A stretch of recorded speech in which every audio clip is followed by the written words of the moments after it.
এবার বলুন তো মায়েরা, জগন্নাথের চোখ গোল না পটল চেরা? জোরে বলবেন। সবাই দেখেছেন ছবিতে, যদি কেউ কাছে না দেখতে পেরেছেন আসতে। আচ্ছা মায়েরা, জগন্নাথ দেবের মন্দিরে গিয়ে দেখবেন খিচুড়ি ভোগ দেওয়া হয়। জোরে বলুন হ্যাঁ না না, জোরে বলবেন। আচ্ছা এতজন কীর্তন শুনছেন এতদিন ধরে, একজন বলতে পারবেন এই খিচুড়ি ভোগের প্রসাদটা প্রথম কে চালু করেছিল? আপনাদের কারো জানা আছে? আজকে তত্ত্বের মাধ্যমে জানাবো। প্রত্যেক দিন কীর্তন শুনবেন আসতে। আপনাদের কাছে বিচার রইল, আপনারা আজ শুনবেন, কাল শুনবেন, গতকাল শুনেছেন, পরে আবার শুনবেন। আপনাদের কাছে একটা কথা বলা রইল, আপনারা বিচার করবেন যে আমি যে 3 দিন কীর্তন শুনলাম কার কাছে কি পেলাম, আমি কি শিখে গেলাম। হরে কৃষ্ণ। আসলে যে বসলাম তো কার কাছ থেকে কি শিখে গেলাম। প্রত্যেকের জনের কাছ থেকে প্রত্যেক রকম শিখবেন। কার কাছ থেকে কি পেলেন এই হিসাবটা কিন্তু পরে আপনাদের হবে, যে আমি কার কাছ থেকে কি পেলাম। যারা জগন্নাথ মন্দিরে যান, খিচুড়ি প্রসাদ ভাগ্য যেটা বাল্যভোগ বলা হয়, ওটা প্রথম কে তৈরি করেছিল? মেয়েটির নাম হচ্ছে কর্মাবাই। ভালো করে শুনবেন, মেয়েটির নাম হচ্ছে কর্মাবাই। এই কর্মাবাই বলে মেয়েটি ছোট্ট অবস্থাতে ও দক্ষিণ থেকে এসেছিল। ও এসে কি করেছে মা, এই দিয়ে দেখান, ও মন্দিরে গিয়ে প্রত্যেক দিন খিচুড়ি প্রসাদ করত, মানে রান্না করতো নিজের জন্য। স্বয়ং জগন্নাথ ছোট্ট বাচ্চা রূপ ধারণ করে ও সামনে গিয়ে চুপ করে বসে থাকতো। কর্মামাই জিজ্ঞেস করতো, কে রে তুই? পাশের বাড়ির ছেলে। ও তা বসে আছিস কেন? তোমার খিচুড়ির সুগন্ধে আমি থাকতে পারি না, ছুটে আসি, একটু দেবে? দেবো না কেন, দেবার জন্যই তো বসে আছি, নে খা। প্রতিদিন ছেলেটা ছুটে আসে, কর্মাবাই অপেক্ষা করে, দেবো তারপর খাবো, আগে বাচ্চাটাকে দেয় তারপর দেয়। হঠাৎ একদিন রাত্রিবেলায় স্বপ্ন পেল, কর্মাবাই যে ছোট্ট ছেলেটা তোমার কাছে আমি যাই, আমি স্বয়ং জগন্নাথ, তোমার ওই প্রসাদের সুগন্ধে আমি থাকতে পারি না, পাগল হয়ে যাই। কর্মাবাই তোমার ওই যে ছোট্ট প্রসাদ, ছোট্ট হাতে ছোট্ট প্রসাদ আমাকে মাতোয়ারা করে দেয়। তোমার এই প্রসাদ জগন্নাথ মন্দিরে চিরকাল বাল্যভোগ রূপে দেওয়া হবে। তোমার এই প্রসাদ জগন্নাথ মন্দিরে খিচুড়ি প্রসাদ দেওয়া হবে। কর্মাবাই ওই মেয়েটি কতদিন বেঁচে ছিল জানেন? মাত্র 19 বছর বেঁচে ছিল। অনেকে প্রশ্ন করবেন, প্রদীপবাবু জগন্নাথের যে এত ভক্ত, সে 19 বছরে মারা গেল কেন? এখানে তত্ত্ব বলছে, গাছে যে ফুলটা সুন্দর ফুটে আছে সেইটাই তো আগে গোবিন্দ সেবায় লেগে যায়। ভক্তের সেবায় কারা লাগে? ভগবানের সেবায় ভক্তই তো লেগে যায়, বয়সের কোনো ব্যাপার নাই। এইদিকে তাকাবেন, একজন কৃষ্ণ ভক্ত যদি 10 বছর বাঁচে, 1000টা ভক্ত তৈরি করে দিয়ে যাবে।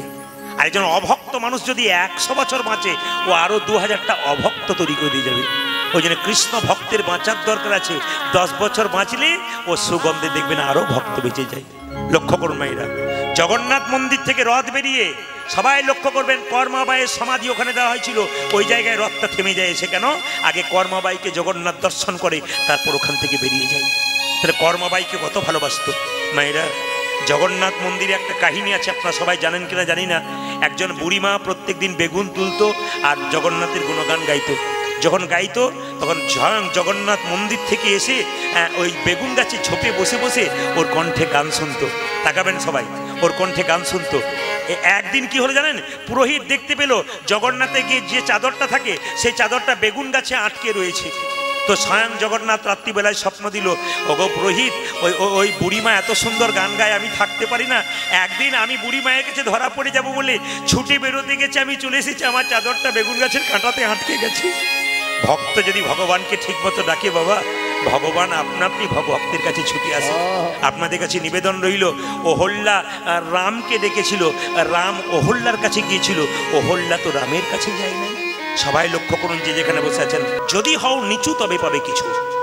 একটা সোনার কলসি যতই দামি হোক, একটা গ্লাসের কাছে তাকে মাথা নিচু করতে হয়।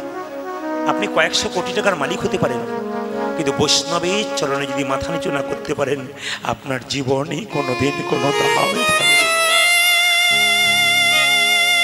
ওই জন্য বাবা বারবার নিবেদন রইল, নিচু হতে শিখুন। এই যে তাকাবেন, যত নিচু হবেন তত পাবেন।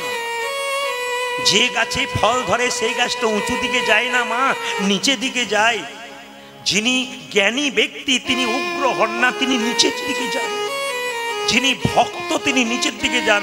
এখানে অনেক ভক্ত দাঁড়িয়ে আছেন, বসে আছেন, কিন্তু দেখুন মুখের মধ্যে কত সুন্দর প্রেম ভাব, ভক্তি কীর্তন শুনছে। এই নামাবলীর জন্ম কোথা থেকে হলো?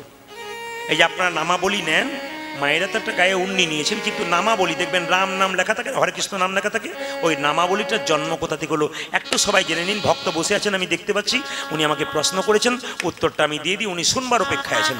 আমি বলে দিই নামাবলী কোথা থেকে সৃষ্টি হলো। মন দিয়ে শুনবেন মায়েরা, এই দিয়ে তাকাবেন।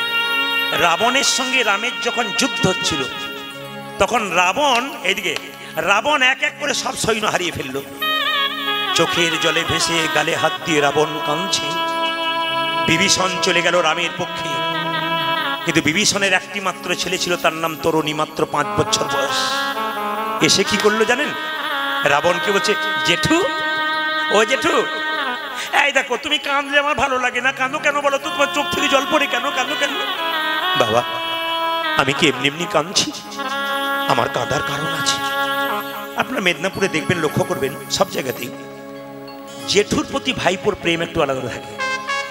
আর ভাইপোরা দেখবেন বাবার চাইতে জেঠুকে খুব শ্রদ্ধা করে, খুব প্রায় জায়গাতে দেখবেন, বেশিরভাগ ক্ষেত্রে। জেঠু, জেঠু কি কাঁদো কেন? বাবা, আমি যে হেরে গেলাম রে, প্রতাপশালী রাবণ হেরে গেল রামের কাছে। আমি জ্ঞানী রাবণ লোকে বলে, কিন্তু আমি হেরে গেলাম কেন? জেঠু কেঁদো না, বিভীষণ তো চলে গেছে, মানে তরুণী ছোট্ট ছেলে বলছে, বাবা তো চলে গেছে, আমি তো আছি। এসো তোমার চোখে জল মুছে দিই, আমি যুদ্ধ করব। তুই? হ্যাঁ, আমি রামের সঙ্গে যুদ্ধ করব। জেঠু চুপ কর, তুই বাচ্চা ছেলে যুদ্ধ করবি কি করে? আমি যুদ্ধ করব। বড়দের আশীর্বাদ যদি ছোটদের মাথায় থাকে, সবসময় জিতে যায়। জেঠু তুমি আশীর্বাদ করে দাও, যেন রামের সঙ্গে যুদ্ধে জিতে যাই। রাবণ সঙ্গে সঙ্গে বলল, ওরে তরুণী, কুম্ভকর্ণ 6 মাস ঘুমোয়, 6 মাস জেগে থাকে, সে পারলো না, তুই পারবি কি করে? ওগো বললাম জেঠু, বড়দের আশীর্বাদ মাথায় থাকলে ছোটরা সব পারে। আশীর্বাদ দাও। এই দিতে পারে, যা তোকে আশীর্বাদ দিয়ে দিলাম, তুই রামের সঙ্গে যুদ্ধ করবি।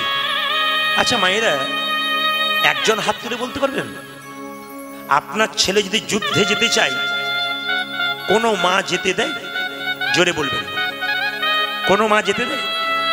আপনার ছেলে আর্মিতে চাকরি করে, যদি খবর পেয়ে গেলেন যে আপনার ছেলের আজকে দেশে দেশে যুদ্ধ হচ্ছে, আপনার খাবার বন্ধ হয়ে যাবে, কিন্তু আপনি ভগবানের যে প্রার্থনা করবেন যেন খোকা না যায়, যেন বেঁচে যায়।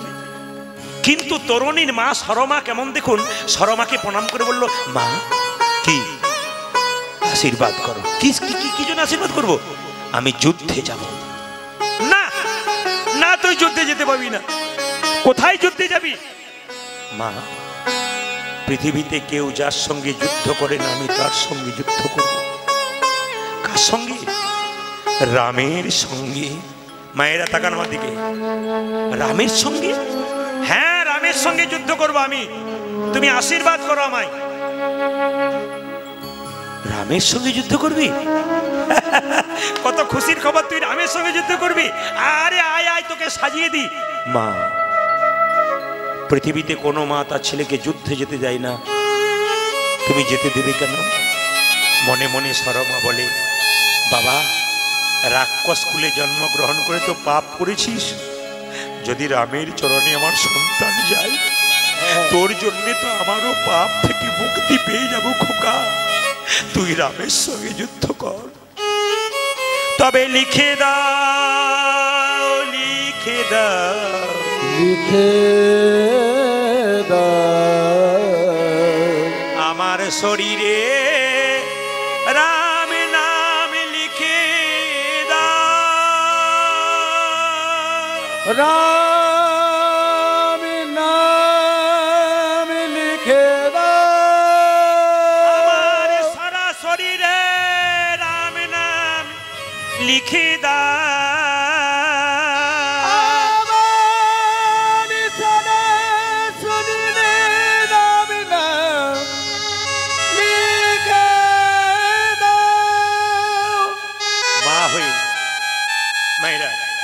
মা হয়ে ছেলের গোটা শরীরে রাম নাম লিখে দিল।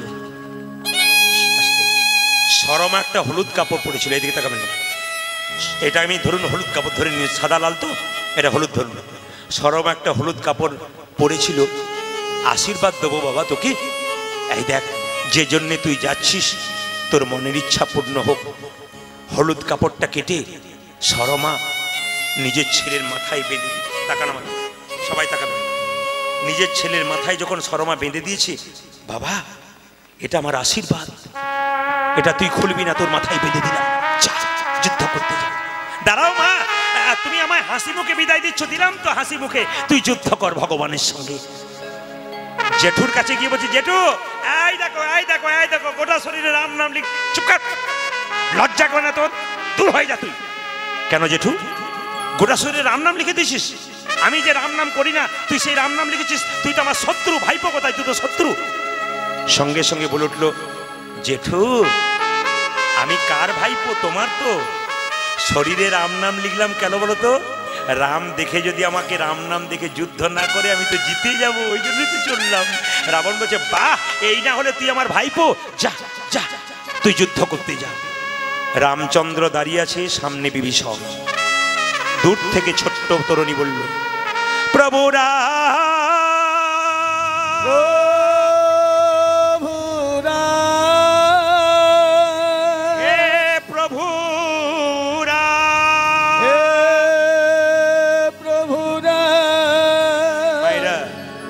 যখনই রাম বলেছে অমনি রামচন্দ্র বিভীষণকে বলল, বিভীষণ রাক্ষস কুলে জানি তুমি একমাত্র ভক্ত, এই ছেলেটিকে। বিভীষণ চুপ করে বসে আছে। চুপ করে আছো কেন, বলো এই ছেলেটিকে। প্রভু আমি কিছু বলতে পারবো না, তোমার কুলে বাস করে বাচ্চা ছেলে, এত সাউন্ডটা বাড়াও মনে করো, তোমার কুলে বাস করে তোমার একটা বাচ্চা ছেলে আমাকে রাম নাম বলে রাখছে, তুমি জানো না? আমি কিচ্ছু বলতে পারবো না। সঙ্গে সঙ্গে রামচন্দ্র বলো, কে তুই? আমি তরুণী। কি চাস? কি চাস? আমি যুদ্ধ করতে চাই। বাহ, তুই বাচ্চা ছেলে যুদ্ধ করবি? আরে তোর বয়সে আমার ছেলে আছে, আমি ছেলে হয়ে বাবা হয়ে ছেলের সঙ্গে যুদ্ধ করব না? আমি করতে পারবো না। তবে বলে দাও রামচন্দ্র, তুমি হেরে গেলে। কত চালাক দেখুন ছেলেটা। আমি তোমার সঙ্গে যুদ্ধ করবো না, কোনো অসুবিধা নাই, তুমি শুধু বলে দাও তুমি হেরে গেলে, ব্যাস আমি চলে যাবো। রাম বলছে, তাই বা কি করে বলবো, তবে যুদ্ধ কর। মায়েরা তরুণী বান ছুড়ল, কার পায়ে পড়লো? রামের পায়ে।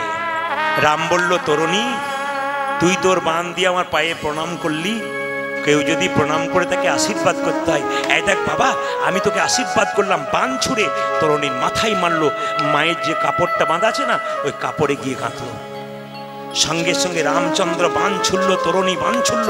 এক সময় রামের বানে তরুণীর মস্তকটা কেটে গেল, আর আকাশের উপর দিয়ে ছুটতে ছুটতে মাথাটা রামচন্দ্রের চরণে পড়ছে। প্রভু রাম রাম উলধ্বনি, প্রভু রাম রাম রাম, প্রভু রাম রাম রাম, প্রভু রাম রাম রাম রাম, প্রভু রাম রাম রাম, প্রভু রাম রাম রাম, প্রভু তাকান আমার দিকে। তরুণীর কাটা মুন্ড রামের চরণে গিয়ে পড়ল, চরণে পড়ল। আমার দিকে তাকাবেন, দু একজন বিথায়ের দিকে তাকাবেন না, আমার দিকে তাকাবেন। তরুণীর কাটা মুন্ড রামের চরণে পড়ল। এই যে দেখান, মাথায় বাঁধা আছে, বলুন তো তরুণীর মায়ের নাম কি বললাম? সরমা। মাথায় বাঁধা আছে মায়ের কাপড়ের টুকরো হলুদ রঙের। তরুণী মাথাটাকে উঠালো। তরুণী যেই না তরুণীর মাথাটাকে রামচন্দ্র ধরেছে, রক্ত পড়ছে হাত থেকে। সঙ্গে সঙ্গে বিভীষণকে জিজ্ঞেস করছে, বিভীষণ কে এই সন্তান? দেখো দেখো আমার দিকে কেমন তাকাচ্ছে, কাটামুন্ড অবস্থায় কে? বলো বলো বিভীষণ, চুপ করে থাকো না। বিভীষণ বলল, প্রভু আমার একমাত্র বংশের প্রদীপ, আমার সন্তান তরুণী। চুপ করো, তুমি বাবা হয়ে দেখতে পাচ্ছ আমার সঙ্গে যুদ্ধ করছো, মরবে, তবু তুমি চুপ করে আছো। প্রভু আমি তো রাক্ষস কুলে জন্ম নিয়ে অন্যায় করেছি, আমার ছেলে রাক্ষস কুলে জন্ম নিয়ে যদি তোমার চরণ পাই, ওই জন্য বসেছিল, কখন তোমার চরণ পাই। ওরে তরুণী রে, ওরে তরুণী রে, তরুণীর কাটা মুন্ডটা নিয়ে, ওরে তরুণী রে, তরুণী রে, তুই আমার পানে চেয়ে আছিস, তুই আমার মুখের কাছে আছিস।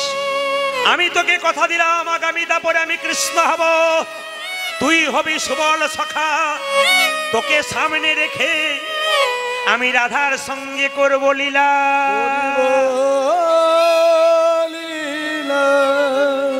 যাকে আপনারা বৃন্দাবনে সুবল সখা দেখেন, কৃষ্ণের পরম বন্ধু রাম ছিল, সেই রাম তিনি কৃষ্ণ হলেন। আর সেই কাটামুন্ড সুবল সখা। তরুণী রে, তোর মায়ের দেওয়া প্রেমের জিনিসকে আমি অবজ্ঞা করতে পারবো না। ওরে তরুণী রে, তোর মায়ের এই যে কাটা কাপড়, হলুদ রঙের কাপড়ের উপরে তোর কাটা মুন্ড থেকে রক্ত নিয়ে রামচন্দ্র এই আঙুলে রাম রাম রাম রাম লিখে দিল। নামাবলী, নামাবলী দেখতে পাচ্ছেন আপনারা? দেখেছেন? এইদিকে দেখান। নিজের হাতে রামচন্দ্র রাম রাম রাম লিখে দিল, এর থেকে জন্ম হলো রামাবলী।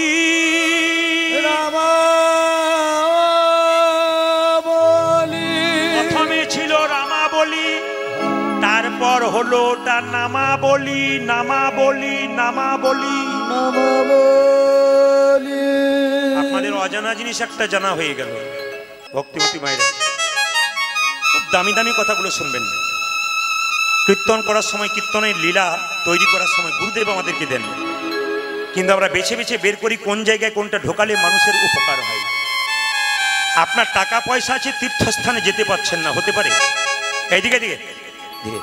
আপনার টাকা পয়সা আছে, আপনি তীর্থস্থানে যেতে পারছেন না, নাই বা হোক। আপনার টাকা পয়সা নেই, আপনি তীর্থস্থানে যেতে পারলেন না, তাই কি তীর্থের ফল পাবেন না? ধরুন আপনার বৃন্দাবন যাওয়ার ইচ্ছা ছিল, যেতে পারলেন না, কাজের তাগিদে পয়সা আছে যেতে পারলেন না, কিংবা পয়সা নেই যেতে পারলেন না, তাহলে কি আপনি বৃন্দাবনের ফল পাবেন না? বলছে পাবেন। কি করে পাবেন? মন দিয়ে শুনবেন।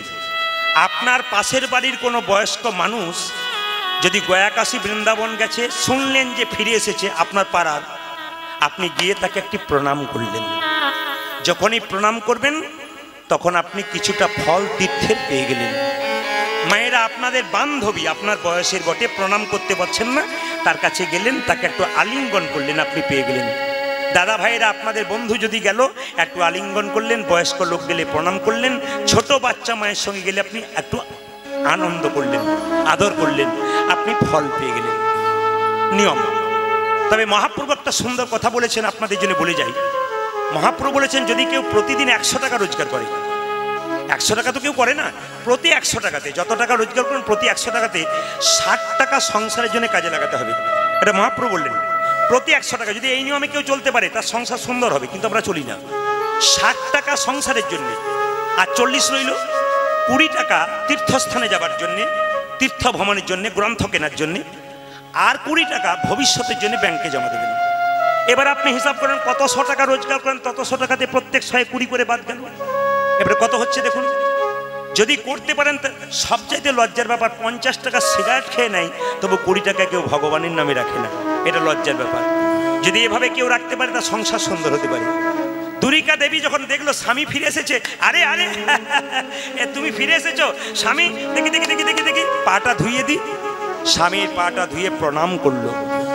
মায়েরা, প্রতিদিন নিয়ম হচ্ছে, স্ত্রীর কর্তব্য স্বামীর পা ছুঁয়ে একবার প্রণাম করা। ভগবান নিজের মুখে বলেছে, রাসলীলার সময় দেখবেন সমস্ত ব্রজগোপীরা চলে যাচ্ছে কৃষ্ণের কাছে। কৃষ্ণ একটা কথা বলেছিল, আচ্ছা তোমাদের পতিদেরকে তোমরা বলে এসেছো? ঘরের পতিকে বর্জন করে না বলে যদি আমার কাছে কেউ আসে, তবে তোমার কৃষ্ণ ভজন বেকার হয়ে যায়, যাও তুমি ফিরে যাও পতির কাছে। সবাই লক্ষ্য করুন মায়েরা, এই জন্য স্বামীকে প্রণাম করতে সকালবেলা। আচ্ছা, আপনারা যারা এতজন কীর্তন শুনতে এসছেন, কে কে সকালে স্বামীকে প্রণাম করেন? একবার হাত তুলে দেখান দেখি। দাদারা মনে মনে ভাবছেন, একবার দেখবেন বাড়ি প্রণামকে। দু একজন তুলে ফেলেছিল, তারপর দেখলো আমাদের পাড়া থেকে যে এসছে তোলে নাই, দরকার নেই। না না, এইদিকে তাকাবেন। স্বামীকে সকালবেলায় এইদিকে এইদিকে। আমি পরশু তারিখে যেখানে গাইছিলাম, একজন মহিলা আসরের সামনে এসে বলল, দাদা প্রদীপ বাবু আপনার আমি প্রচন্ড ফ্যান। বলে কেন? রাত্রি নাই দিন নাই, আমি একটা চাকরি করি, গাড়িতে যেতে যেতে মোবাইলে শুনছি, রাত্রিবেলায় ঘুম না এলে আপনারটা আমার ওষুধ হয়ে যায়। কেন? এটা শুনলে আমার ঘুম চলে আসে। কিন্তু আপনার সব কথা রাখতে পারলাম, ওই কথাটি রাখতে পারলাম না, স্বামীকে প্রণাম করব না। বলে করবেন না কেন? বলে আপনার খবর জানা নাই। বলে কেন? আমার স্বামী আমার বাবার কান মূলে 10 লাখ টাকা নিচে প্রণাম আমি করবো না। একটা দামি কথা বটে, যাই হোক। তা আমি আপনাদের বলে যাই, কাল সকাল থেকে সবাই স্বামীকে প্রণাম করবেন কীর্তন শুনে। আর দাদা ভাইরা সব পাগুলো একটু ধুয়ে মুছে শোবেন, আপনাদের কাল সকালে প্রণাম হবে। এইদিকে আসলে মায়েরা, স্বামীর সঙ্গে আপনার সম্পর্ক কি একটু বলে যাই। হ্যাঁ বলবেন কিন্তু যদি বুঝতে পারেন। আপনার স্বামী আপনার গুরু হয়, জোরে বলুন। এখন হ্যাঁ বলছে দাদারা, বলছে গুরু হয় না রচনা হয়, বুঝতে পারবেন না। রচনা মানে আমি সেই সিনেমা রচনা বলি না, কোন রচনা মানে লেখার রচনা আর কি। আচ্ছা, আপনার স্বামী আপনার দেবতা হয়। এবার আর কেউ বলবে না, কেন হ্যাঁ বলার দরকার নাই যদি কিছু গন্ডগোল থাকে। আপনার স্বামী আপনার ভাই হয়, আপনার স্বামী আপনার বাবা হয়, আপনার স্বামী আপনার ছেলে হয়। কথাগুলো শুনতে কেমন, কিন্তু শাস্ত্রের প্রমাণ আছে। এইদিকে শাস্ত্রের প্রমাণ আছে মায়েরা। আমি যতগুলো কথা বলবো শুনতে আপনার কেমন লাগবে, কিন্তু ভেতরে তত্ত্ব আছে। প্রমাণ দিয়ে দিই। স্বামী আপনার বাবা হয়, স্বামী আপনার ভাই হয়, স্বামী আপনার ছেলে হয়, স্বামী আপনার রোগের ওষুধ হয়, স্বামী আপনার গুরু হয়। বলেছিল কে? বিষ্ণুপ্রিয়া। নিমাই যেদিন সন্ন্যাস নেবে তার আগের রাত্রিতে প্রিয়াকে বলেছে, প্রিয়া তুমি বাপের বাড়ি চলে যাও। বিষ্ণুপ্রিয়া কি বলেছিল দেখুন, স্বামী এটাই তো বাপের বাড়ি, তুমি আমার বাবা। আমি আগেই বললাম যতগুলো কথা বলবো শাস্ত্রের প্রমাণ আছে, জেনে নিন। তুমি আমার বাবা। নিমাই বলেছিল, আমি এত বড় পণ্ডিত, তোমার এটা বাপের বাড়ি নয় শ্বশুর বাড়ি, আমি তোমার বাবা কি করে হলাম? তুমি আমার বাবা, ছেলে, আমার ভাই, আমার বন্ধু সব। নিমাই বলছে, আমি এত বড় পণ্ডিত, লোকে বলে, আমি জানতে পারো, তুমি জানলে কি করে? বিষ্ণুপ্রিয়া বলছে, তুমি যেমন পণ্ডিত, আমি তো পণ্ডিতের কন্যা। আমার বাবার নাম সনাতন মিশ্র। আমাকে তো আমি জানতে হয়েছে স্বামী কখন বাবা হয়, আমি শাস্ত্র দিয়ে বুঝিয়ে দেবো। কিছু মনে করবেন না, আমার দুটি কন্যা। আপনারা অনেকে ফোন করেন, আমি জানি প্রচুর মানুষ ফোন করে। দিনের মাথায় প্রায় নাই করে 500 থেকে 700 ফোন আমার কাছে যায় প্রত্যেক দিন। কিন্তু লক্ষ্য করুন, আমি বেশিরভাগ সময় অ্যাটেন্ড করতে পারি না, ম্যানেজার ধরে। আর দ্বিতীয় কথা হচ্ছে, আমার ছোট মেয়ে মাঝে মাঝে ধরে। তো ছোট মেয়েকে প্রশ্ন করে, খুকি তুমি বলতে পারবে এই জিনিসটা কি? ও কিন্তু 10টা জিজ্ঞেস করলে 5টা বলে দেয়। তা আমি জিজ্ঞেস করলাম, তুই বলিস কি করে? বলছে, বাবা তুমি যখন পড়াশোনা করো, ওই বইপত্রে যখন লাল কালি দিয়ে দাগ দিয়ে রাখো যে কোনগুলো ইম্পর্টেন্ট জিনিস সেগুলো বলবো, ওগুলো আমি আবার খুলে খুলে পড়ি। এই সব জানতে জানতে আমার হয়ে গেছে। মানে কি, যার বাড়িতে যেমন চর্চা হবে তার ছেলে মেয়ে কিন্তু সেই রকম হবে। জেনে নিন, আপনার বাড়িতে সকাল থেকে ঝগড়া হবে তো ছেলে মেয়ে ঝগড়াই শিখবে। আর আপনি তুলসী গাছে জল দেবেন, ভগবানের গীতা টিতা পড়বেন, ভগবানের নাম করবেন, আপনার ছেলে ওরকম তৈরি হবে। তো বিষ্ণুপ্রিয়া বলছে, আমি সনাতন মিশ্রের কন্যা, আমি জানতে পারলাম স্বামী কখন বাবা হয়। নিমাই বলল, বলো কখন হয়? অন্নদানে পিতা সম রতিদানে পতি। অন্নদানে পিতা সম রতিদানে পতি। অন্নদানে পিতা সম রতিদানে পতি। অন্নদানে পিতা সম রতিদানে পতি। একটু ভেঙে দিই। মেয়েদের যখন বিয়ে হয় না, অন্ন জোগাড় করে কে? মা, বাবা। আর যখন বিয়ে হয়ে যায় কে অন্ন জোগাড় করে? স্বামী। অন্নদানে পিতা সম রতিদানে পতি। অন্নদানে পিতা সম রতিদানে পতি। ছেলে কখন হয়? পিণ্ডদানে পুত্র সম অগতির গতি। পিণ্ডদানে পুত্র সম অগতির গতি। পিণ্ডদানে পুত্র সম অগতির গতি। পিণ্ডদানে পুত্র সম অগতির গতি। স্বামী স্ত্রী বেঁচে আছে, আগে স্ত্রী মরে গেল, ছেলে মেয়ে নাই, পিণ্ড দেবে কে? স্ত্রী। ছেলে মেয়ে বেঁচে নাই, স্বামী স্ত্রী বেঁচে আছে, ছেলে মেয়ে নাই, তাহলে স্ত্রী আগে মারা গেল, পিণ্ড দেবে কে? স্বামী। পিণ্ডদানে পুত্র পিণ্ডদানে পুত্র সময় গতির গতি। আবার উপদেশে গুরুতুল্য সেবাতে দেবতা, রোগেতে ওষুধ সম বিপদে। ওটাতে রোগেতে ওষুধ সম বিপদে ভাত। রোগেতে ওষুধ সম বিপদে ভাত। পতি পুত্র পতি পিতা। আরে পতি পুত্র পতি পিতা। পতি পুত্র পতি পিতা। পতি পুত্র পতি পিতা। পতি হল পরম দেবতা, পতি পুত্র পতি পিতা। পতি হল পরম দেবতা, পতি পুত্র পতি পিতা। পতি হল পরম দেবতা, পতি পুত্র পতি পিতা। পতি হল পরম দেবতা, পতি পুত্র পতি পিতা। পতি পুত্র পতি পিতা। এই যে টাকা রাখাল, যে স্ত্রী স্বামীকে ভয় করে সে কিন্তু খুব সহজে জিজ্ঞেস করতে পারে না।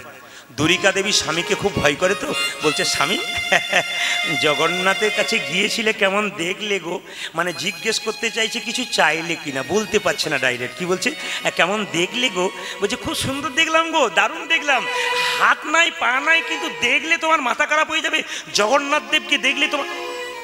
জানো দুরিকা কি, আমি গিয়েছিলাম, একটা গন্ডগোল করে ফেললাম। কি? তোমাকে যা কথা দিয়েছিলাম কথা রাখতে পারলাম না, বুঝতে পারলাম না। বলছে তোমাকে কথা দিয়েছিলাম কিছু চাইবো না, কিন্তু গিয়ে একটা জিনিস চেয়ে ফেলেছি। হ্যাঁ গো, কি কি কি কি কি কি কি কি চেয়েছো, কি চেয়েছো বলো বলো, কি চেয়েছো? একটি কৃষ্ণ ভক্ত সন্তান চেয়ে ফেললাম। বাহ! দুরিকা দেবী আছাড় খেয়ে স্বামীর পা ধরে বলল, স্বামী, সাধুগুরু বৈষ্ণবের মুখে শুনেছিলাম জগন্নাথ দেব অন্তর্যামী, সে মন্দিরে গিয়ে বলুক আর ঘরে থেকে বলুক অন্তরের কথা শুনতে পাই। তুমি যেদিন থেকে জগন্নাথ মন্দিরে গিয়েছিলে প্রতিদিন স্নান করে ভগবানকে বারবার প্রার্থনা করতাম, প্রভু কিছু চাক, গাড়ি বাড়ি টাকা পয়সা নয়, একটা কৃষ্ণ ভক্ত সন্তান চাক। এ সমাজে যে মেয়ের বাচ্চা হয় না তার যে কি কষ্ট সে ছাড়া কেউ বোঝে না। আমি যে মা হতে পারি নাই, আমি যে মা হব এইটাই তো। হ্যাঁ গো, জগন্নাথ দেব সন্তান দেবে তো? আরে বাবা বলেছে তো, আকাশবাণী করলো, আমি যেন শুনতে পেলাম, বললো তোর মনের ইচ্ছা পূর্ণ হবে। বাহ!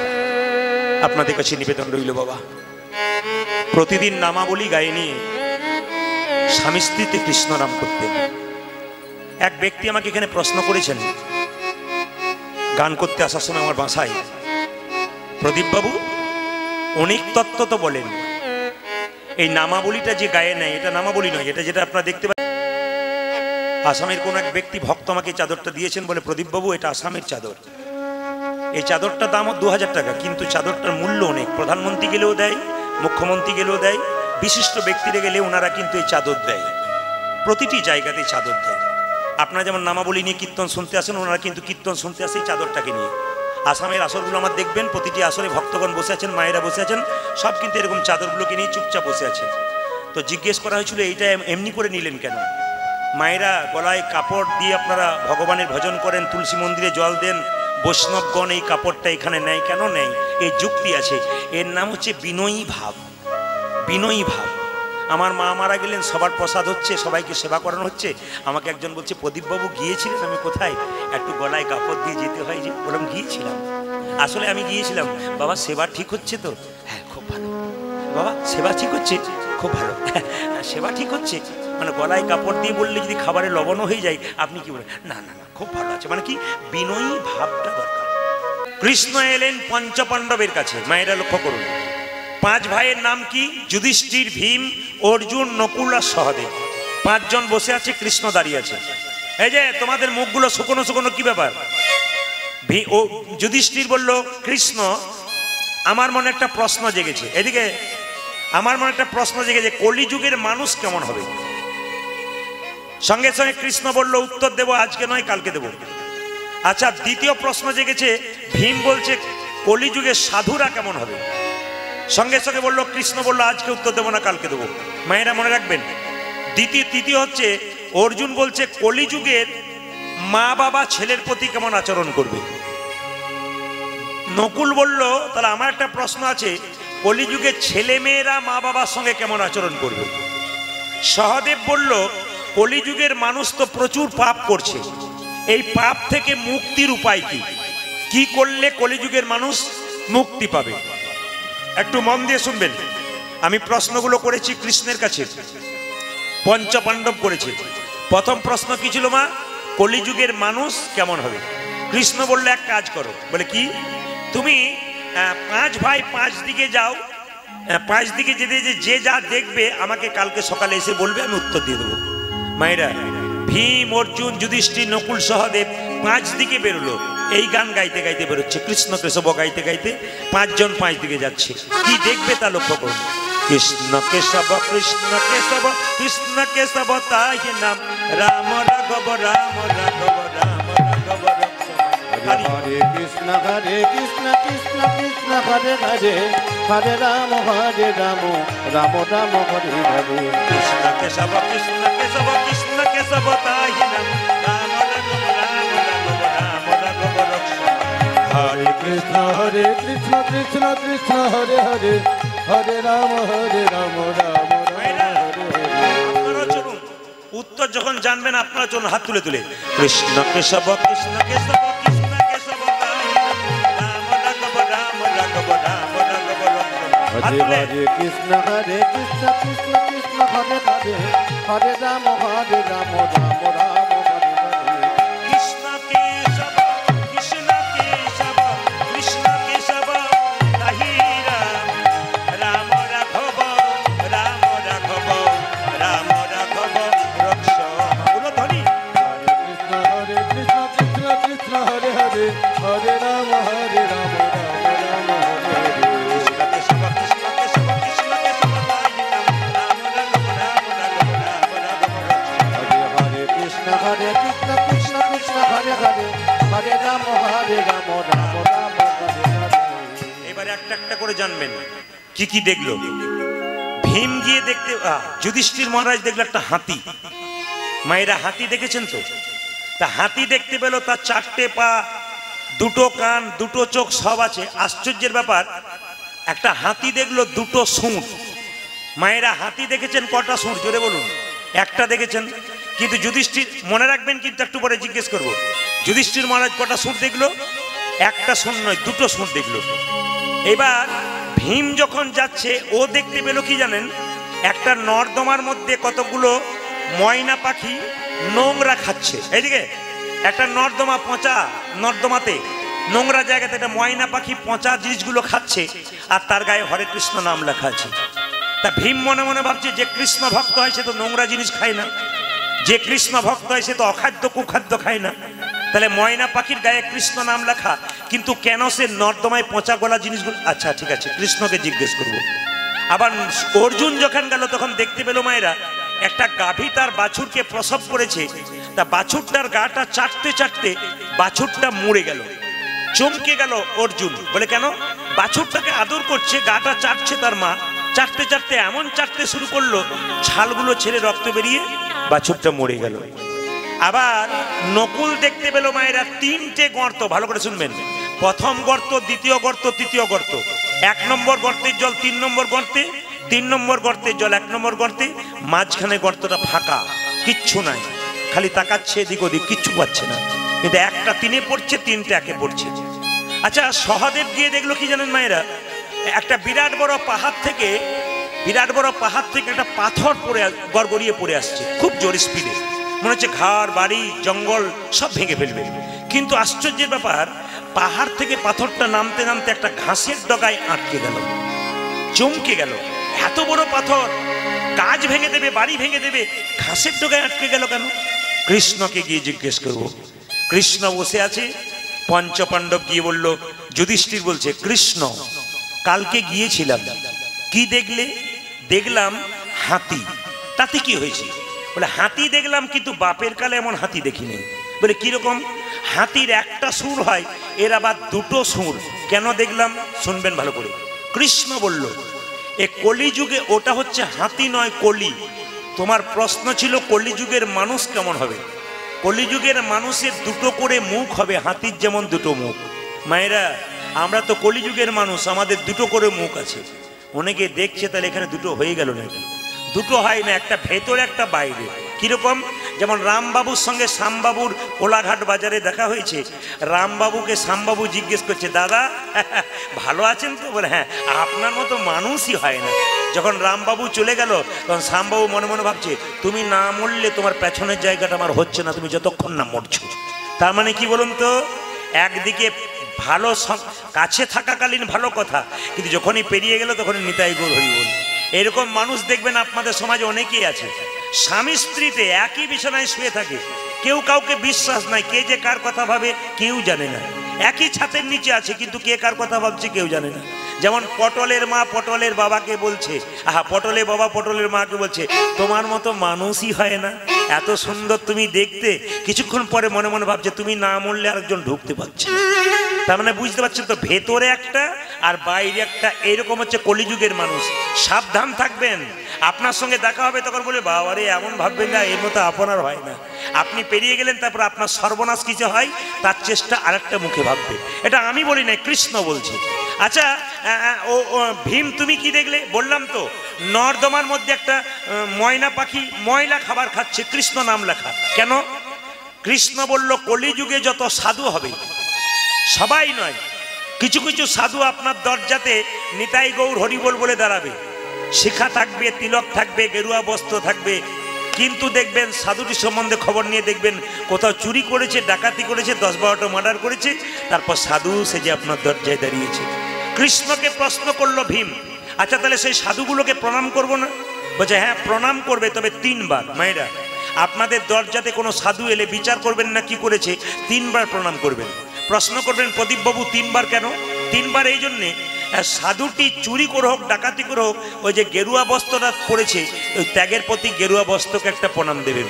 আর দ্বিতীয় প্রণাম কেন দেবেন? যার বাড়িতে কোনোদিন হরিনাম ধ্বনি হয়নি, ওই যে নিতাই গৌর হরিবোল বলছে, সাধু বাবাকে নয়, ওই হরিবোল ধ্বনিটাকে একটা প্রণাম দিন। আর তৃতীয় প্রণাম কেন না, আমাদের বাড়িতে মায়েরা 10 দিনের বেশি কেউ বাইরে থাকতে পারে না, ছটফট করে বাড়ি যাবার জন্যে। তা কিছু মনে করবেন না, আমরা যে গানে বেরিয়ে যাই, আমি তো মাসের পর মাস গানেই থাকি, 365 দিনের মধ্যে 330 দিন আমার গান থাকে। একটা 10 দিন 15 দিন পর পর একটা করে ছুটি থাকে। কালকে বাড়ি এসেছিলাম, আজ থেকে বেরিয়ে যাবো এখান থেকে মুর্শিদাবাদ, আবার আসাম চলে যাব, আসাম থেকে নদিয়া, ওখান থেকে ত্রিপুরা, চলতেই লাগলো আর কি। তো আপনাদের কাছে নিবেদন রইল, যে যেখানে বসে আছেন মন দিয়ে শুনবেন, আমাদের বাইরে থাকলেও মাঝে মাঝে মনে হয় কখন একবার বাড়ি যাই। তাহলে সাধুটি চুরি করো, ডাকাতি করো, ওই যে এতদিন ধরে ত্যাগ করেছে বাড়ির, এই ত্যাগের জন্য তাকে একটি প্রণাম দিই। বাহ। আচ্ছা আচ্ছা অর্জুন তুমি কি দেখলে? বলছে আমি দেখলাম একটা গাভী বাছুর প্রসব করলো, বাছুরটাকে গাটাকে চাটতে চাটতে বাছুরটাকে মেরে দিল। প্রশ্ন কি ছিল?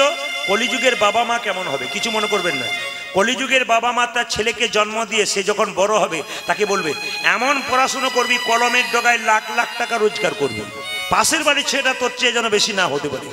পেছনে একটা ব্যাগ দিয়ে দিলেন, ছেলের ওজন মানে 12 কেজি, আর আপনি 32 কেজির ব্যাগ দিয়ে দিলেন। মানে ছেলেকে আপনি কি করলেন, মানে টাকা রোজগার করার যন্ত্র তৈরি করে দিলেন। মনুষ্যত্ব রইল না, বিবেক রইল না, মা চিনল না, বাবা চিনল না, টাকা রোজগার করার মেশিন তৈরি করে দিলেন। একটা প্রমাণ দিয়ে দিই, আমার পাশের বাড়িতে একটা 25 বছরের মেয়ে তার 3 বছরের বাচ্চাকে বলছে, এই দেখ টিফিন বক্সে খাবার দিলাম, নিয়ে যাবি, কাউকে দিবি না, নিজে খাবি, কাউকে যদি দিস না তাই তোর একদিন কি আমার একদিন। ছেলে কান ধরে বলছে, মা কথা দিলাম নিজে খাবো, কাউকে দেবো না। হ্যাঁ নিজে খাবি, কাউকে দিবি না। ছেলে পড়াশুনো করলো, বড় হলো, চাকরি পেলো, বিয়ে করলো, নিজে খেলো, বাবা মাকেই দিল না। এটা তো একবার প্রমাণ, বাস্তব প্রমাণ। আপনাদের মেদিনীপুরে নাই, অন্য জেলাতে আছে না, এখানেও আছে নাকি? তো এই নিজে খাবি কাউকে দিবি না, আমরা নিজেরাই তো, মানে গাভীটা যেমন চাটতে চাটতে নষ্ট করে দিল, আমরা সেরকম শিক্ষা দিতে দিতে বাচ্চাকে আমরা নষ্ট করে দিলাম। আপনাদের কাছে নিবেদন, পড়াশুনো করান ছেলেকে, আমার কর্তব্য, অবশ্য কর্তব্য। কিন্তু সকালবেলায় ঘুম থেকে উঠে বাচ্চাকে বলবেন মন্দিরে প্রণাম কর, দাদু ঠাকুমাকে প্রণাম কর, মা বাবাকে প্রণাম কর, বৈষ্ণবকে প্রণাম কর, কাউকে দেখলে হরি বল বল, জয় নিতাই বল, বাচ্চা থেকে শেখাবেন, আপনার কাজ আছে। এটা কিন্তু আপনাদের কর্তব্য। বেশ বেশ বেশ। আচ্ছা এই যে নকুল তুমি কি দেখলে? বলছে আমি 3টি গর্ত দেখলাম মায়েরা। প্রথম গর্তের জল 3 নম্বর গর্তে, 3 নম্বর গর্তের জল প্রথম গর্তে, মাঝখানে গর্তটা ফাঁকা। কেন দেখলাম মায়েরা? এটা শুনলে চমকে যাবেন আপনারা। কৃষ্ণ বলল কলিযুগে যত ছেলের বিয়ে হবে তাদের আদর ভালোবাসা যাবে শ্বশুর শাশুড়ির উপরে, আর শ্বশুর শাশুড়ি আদর ভালোবাসা যাবে মা বাবার উপরে। যত ছেলের বিয়ে হবে তাদের আদর ভালোবাসা যাবে শ্বশুর শাশুড়ির উপরে, আর শ্বশুর শাশুড়ি আদর ভালোবাসা যাবে জামাইয়ের উপরে, আর মাঝখানটিতে মা বাবা বসে বসে দেখবে। আপনাদের দিকে হয় না বোধহয়, অন্যদিকে হয়। না না, তাহলে কৃষ্ণ যেটা বললো কত প্রমাণ দেখুন। আদর ভালোবাসা সব শ্বশুর শাশুড়িকে, আর শ্বশুর শাশুড়ি ভালোবাসা সব জামাইয়ের ওপরে, মাঝখানটিতে একবার বাবা এইদিকে একবার এইদিকে, কোনো পথ নাই। এই নিয়ম একবার হয়ে যাচ্ছে। আচ্ছা সহদেব তোমার কি প্রশ্ন ছিল? আমার প্রশ্ন ছিল কলিযুগে মানুষ পাপ করবে, কি করলে উদ্ধার হবে? সঙ্গে সঙ্গে বললে তবে শোনো কি করলে উদ্ধার হবে। বলে কি?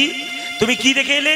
একটা বিরাট বড় পাহাড় থেকে এইরকম বড় পাথর গড়গড় করে পড়তে পড়তে একটা ঘাসের ডগায় আটকে গেল। বলছে কলিযুগের মানুষ সংসারে থেকে অন্যায় করবে, পাপ করবে, যদি কেউ পাহাড় সমান পাপ করে আর হরিনাম নামক একটুখানি কৃষ্ণ নাম যদি করতে পারে, নিতাই গৌর হরি বল বলে তার পাপ থেকে মুক্তি হয়ে যাবে। এই জন্য খাইতে শুইতে যথা তথা একটু হরিনাম করতে হয়। মায়েরা, আমরা কত বোকা দেখুন, মৃতদেহ যখন দরজা দিয়ে নিয়ে যাই, বলো হরি হরি বল, বলো হরি হরি বল। আচ্ছা বলুন তো, আপনিও প্রণাম করেন, উনিও করেন, আমিও করি, আর কি ভাবি বলুন তো, ও বোধহয় গেল, আমি বোধহয় যাবো না। পাক্কা দেখে নেবেন, আমরা কিন্তু ভাবি ও বোধহয় গেল, আমরা কিন্তু যাব না। কিন্তু যিনি মরে গেলেন তিনি মরেন নাই, শিক্ষা দিয়ে গেলেন। কি? এইদিকে আমাকে দেখে শিখে নাও, মাচাই দুলতে দুলতে চললাম, তোমার আগে সংসারে এসেছিলাম, কত সংসার করেছি, কত কর্ম করেছি, কত মরা দেখেছি, আমাকে দেখে শিখে নাও। তুমি যতই সংসারে লাফালাফি করো, একদিন সব ঠান্ডা আমার মতো এরকম করে নিতাই গৌর হরি বল বলে সবাইকে চলে যেতে হবে। তাই যাওয়ার আসার যে লীলা আপনাদেরকে বলে যাই, আজকে কিন্তু আমি কোথাও থাকবো না, আপনাদের মেদিনীপুরে থাকবো। প্রত্যেকটি জেলায় জেলায় আমার গান আছে। এই জন্য যেমন আমি আগেই বললাম, জেলায় জেলায় রাজ্যে রাজ্যে প্রতিদিন এক এক জেলা এক এক রাজ্যে, এক জেলাতে দুটো নয় কিন্তু প্রতিটি জেলায় জেলায় রাজ্যে রাজ্যে একটা একটা করে। তা আপনাদের কাছে নিবেদন রইল, যে যেখানে বসে আছেন, আজকে আমি মেদিনীপুরে থাকবো। খড়গপুর বলে একটা রেল স্টেশন আছে, আপনারা সবাই জানেন, তার পাশে একটা গ্রাম আছে ধারেন্দা গ্রাম। সেই গ্রামে মায়েরা দুজন স্বামী স্ত্রী বাস করতো। একজনের নাম হচ্ছে কি? একজনের নাম হচ্ছে কৃষ্ণ মণ্ডল, স্বামীর নাম, স্ত্রীর নাম দুরিকা দেবী। ভালো করে শুনবেন, স্বামীর নাম কি? কৃষ্ণ মণ্ডল, স্ত্রীর নাম কি? দুরিকা দেবী। স্বামী স্ত্রীতে অভাব ছিল, কিন্তু স্বভাব নষ্ট হয়নি। স্বভাব কি বলুন তো? সকাল দুপুর সন্ধে ভগবানের নাম করত, একাদশী করত, এইদিকে দেখান, একাদশী করত, অমাবস্যা পূর্ণিমা করত, অষ্টমী করত, রামনবমী করত, প্রতিটি অনুষ্ঠান তারা করত। অভাব আছে কিন্তু স্বভাব ছাড়ে নাই। একদিন তার স্ত্রী দুরিকা স্বামীকে বলল, স্বামী, বাড়িতে এত অভাব, একবেলা খেতে পায় একবেলা খেতে পায় না, এক কাজ করো না। বলে কি? আমাদের গ্রামের সবাই জগন্নাথ মন্দিরে যাচ্ছে, তুমি একবার জগন্নাথের কাছে গিয়ে কিছু চেয়ে নাও। স্বামী চিৎকার করে বলল, শোনো দুরিকা, আজকে বললে ভালো করলে, মন্দিরে গিয়ে ভগবানের কাছে চাইতে নাই, যে চাই সে অল্প পাই, আর যে চাই না এত পাই ভাবতেই পারি না। মায়েরা, মন্দিরে গিয়ে কোনোদিন বলবেন না আমার ছেলের চাকরি দাও, মেয়ের বিয়ে দাও, আমার সংসারটাকে ভরপুর করে দাও, এটা বলবেন না। কেন? একটা বাচ্চা ছেলে যদি মায়ের কাছে বারবার ঘুরঘুর করে, মা কিন্তু জানতে পারে যায় বাচ্চাটা কেন ঘুরঘুর করছে। ভগবানের আরেক নাম অন্তর্যামী। তোমার কি আছে কি নাই উনি তো জানেন, আবার গিয়ে বলবেন কেন আমার ছেলের বিয়ে দাও, চাকরি দাও, মেয়ের বিয়ে দাও, কেন বলবেন? উনি তো সব জানেন। তুমি কি দেবে? ভক্তি সম্পদ দাও, উনি কৃপা সম্পদ দেবে। খালি ভগবানকে ভক্তি দিন, আর কিচ্ছু দরকার নাই, আপনাকে দেওয়ার উনি দেবেন। একটা প্রমাণ দেখে নিন, ভগবানের সবচেয়ে প্রিয় বন্ধু ছিল সুদামা। সুদামা কৃষ্ণের কাছে 10 দিন ধরে ছিল, এত অভাব, স্ত্রী ছেঁড়া কাপড়, এমন ঘরে বাস করে চাল ফুটে জল পড়ে, কিন্তু একদিনও সুদামা বলে নাই আমার এত অভাব। কৃষ্ণ জিজ্ঞেস করেছে বারবার, সুদামা কেমন আছিস? খুব ভালো আছি। কৃষ্ণ ভক্তরা কোনদিন খারাপ থাকে না, ভালোই আছি। যতবার জিজ্ঞেস করেছে বারবার বের করবার চেষ্টা করেছে, একবার বলুক যে আমার কিছু নাই, কিন্তু সুদামা বারবার বলেছে আমি খুব ভালো আছি, কোনো অসুবিধা নেই, আমি খুব ভালো আছি। কৃষ্ণ মনে মনে ভাবছে এইটাই তো আমি চাই, আমার কাছে কেউ অভাবের কথা বলুক, আমি চাই না। আমি তো জানি ওর কি আছে না আছে। ওর স্ত্রী সে তো কি করছে জানো? সে তো ছেঁড়া কাপড় পরে কুঁড়ে ঘরে বসে আছে।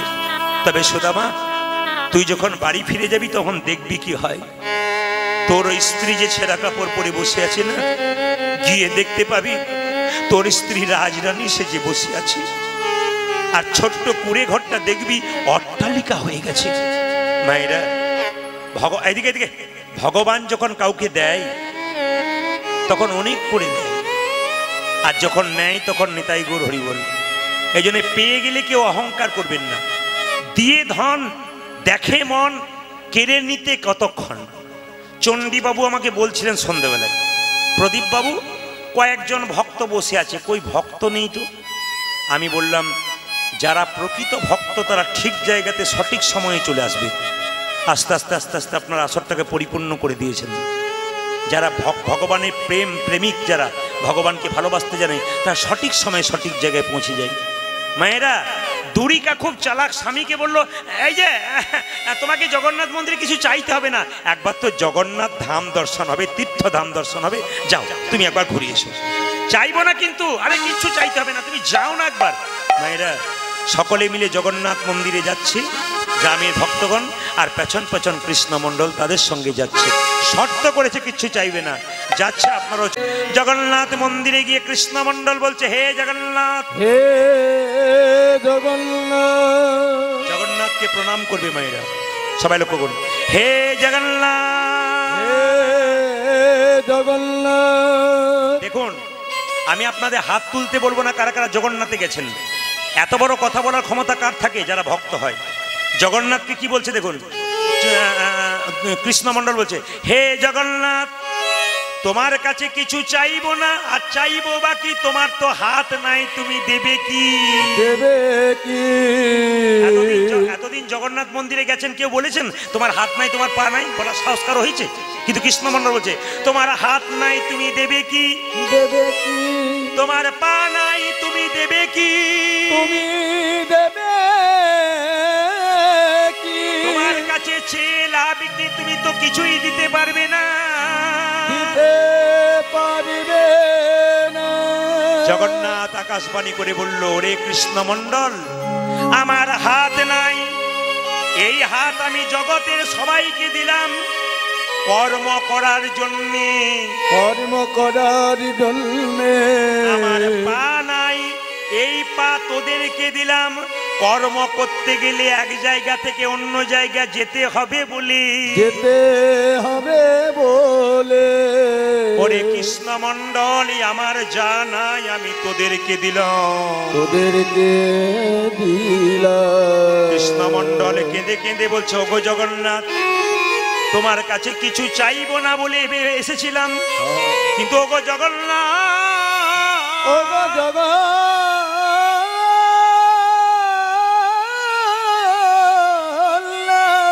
লোকে তোমার কাছে গাড়ি বাড়ি টাকা পয়সা ধন দৌলত চাই, কিন্তু আমি এমন একটা জিনিস চাইবো কেউ চাই না। কেউ চাই না। আমি কি চাইবো জানো জগন্নাথ? আমি গাড়ি চাই না, বাড়ি চাই না, টাকা চাই না, পয়সা চাই না। আমায় কি দেবে জানো? আমায় একটা কৃষ্ণ ভক্ত সন্তান দাও। হরি হরি। ওহে জগন্নাথ, বলে হরি।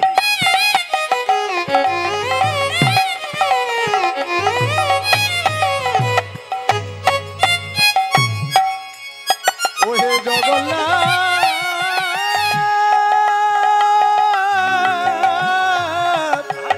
ওহে জগন্নাথ,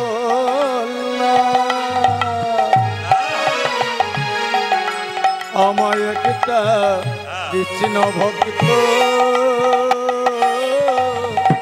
সন্তান দিও। এই অভিলাষ আমার মনে, কৃষ্ণ ভক্ত সন্তান ও দিও। জাগে অবিলাস আমার মনে, কৃষ্ণ ভক্ত সন্তান দাও হে। এই অবিলাস আমার মনে, কৃষ্ণ ভক্ত সন্তান দাও গে। এই অবিলাস আমার মনে, কৃষ্ণ ভক্ত সন্তান দাও গে। কৃষ্ণ ভক্ত সন্তান দাও গে। মায়েরা, দরখাস্তের বয়ান যদি ভালো হয়, পারমিশন তাড়াতাড়ি হয়।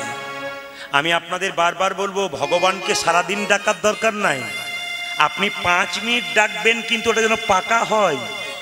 ওই সময় ভগবানের নাম করতে করতে স্থিরভাবে নাম করবেন, যেন কেউ কোথাও না থাকে, ঘরের কোণে কিংবা বনে। বলা হয়েছে, এই যে মালা যারা জপ করে না, শাস্ত্র অনেক জায়গায় বলেছে, মালার ঝোলাটাকে নিয়ে রাস্তায় রাস্তায় যাবেন, তখন নাম করবেন, নিয়ম নয়। এক জায়গায় স্থির হয়ে বসে নাম করতে হয়, মন স্থির হয়, ওটা নিয়ম নয়। এই জন্য আপনাদের কাছে নিয়ম রইল, যে যেখানে বসে আছেন মায়েরা, যখন ডাকবেন ভগবানকে একই ডাকবেন, 5 মিনিট ডাকুন, ডাকাটা যেন পাকা হয়।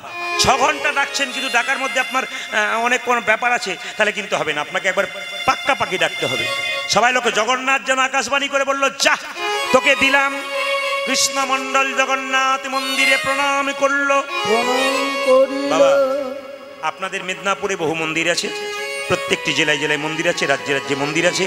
আমি সব জায়গায় দর্শন করি, কীর্তন করতে গেলে দেখি, লক্ষ্য করি যে মেয়েরা ছেলেরা প্রণাম করছে। প্রণাম আপনারা ইউটিউবের মাধ্যমে শুনছেন। আমি শুধু একটা কথা বলতে চাই, প্রণাম যখন করবেন তখন মাথায় রাখবেন ভগবানের মন্দিরে বাঁ দিকে রেখে প্রণাম করবেন, কোনোদিন সোজা করবেন না। যদি কেউ সোজা করেছেন, যার জন্যে গেলেন তার কোনো ফল হলো না। অনেকে বলেন এত প্রণাম করলাম ফলই পাচ্ছি না, উল্টো করলে ফল কি করে পাবে, আইনে করতে হবে তো। এই জন্য ভগবানের মন্দিরে ভগবানকে বাঁ দিকে রেখে, দেবদেবীকে ডান দিকে রেখে, আর সাধুগুরু বৈষ্ণবকে সোজা প্রণাম করবেন। বাবা মা সাধুগুরু বৈষ্ণব সোজা প্রণাম করবেন। কিন্তু মাথায় রাখবেন, প্রণাম করতে গেলে আপনার ডান হাতটা ওনার ডান পায়ে, বাঁ হাতটা ওনার বাঁ পায়ে যেন হয়, শাস্ত্র বলছে। লক্ষ্য করুন, যখনই কাউকে প্রণাম করবেন ডান হাতটা ডান পায়ে, বাঁ হাতটা বাঁ পায়ে।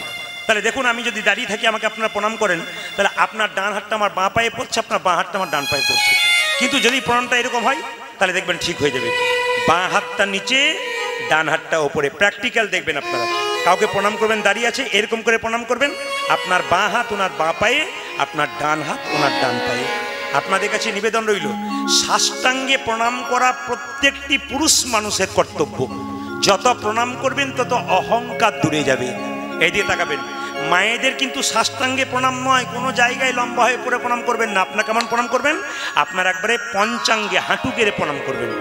একজন প্রশ্ন করেছে আমাকে যে পায়ে কেন প্রণাম করব, হাতে করতে পারি, মাথায় করতে পারি, তাহলে পায়ে কেন করব? সবাই শুনে নিন, মেয়েদের পেটে যখন বাচ্চা থাকে, আমরা যখন মায়ের পেটে থাকি, ভগবান 7 মাস বয়সে আমাদের দেখা দেয়।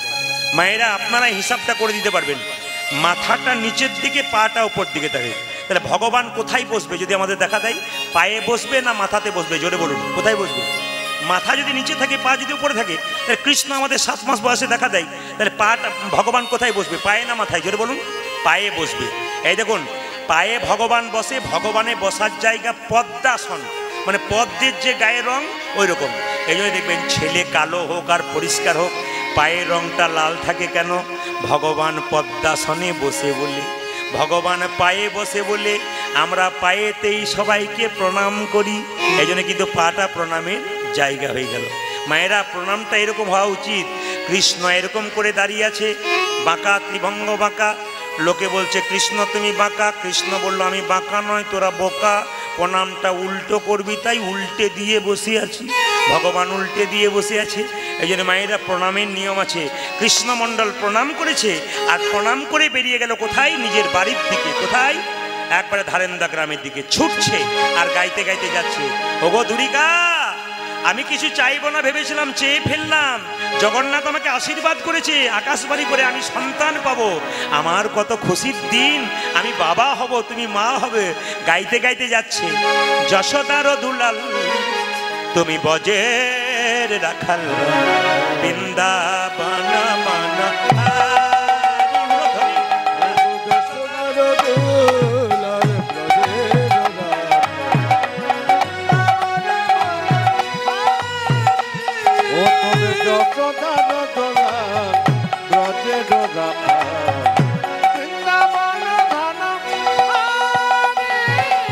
যশোদার দুলাল বজের রাখাল, বৃন্দাবন মানা। তুমি যশোদার দুলাল ব্রজের রাখাল, বৃন্দাবন বনহারি। গোপীজন বল্লভ রাধিকা রমণ, গোপীজন বল্লভ রাধিকা রমণ। জন বল্লভ রাধিকা রমণ। হে প্রাণ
জন বললাম রাধিকাটি মতো চিত্ত বিদ্ধ মনোহারি বৃন্দাবনে যশোদার দুলন রাজের বৃন্দাবন ও তুমি যশোদার দুলন রাজের বৃন্দাবন দেখা দা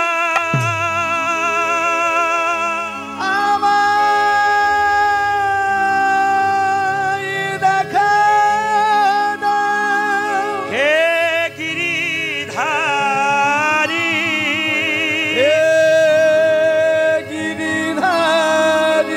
দেখা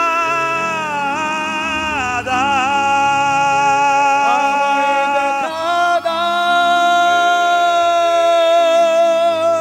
দুরিকা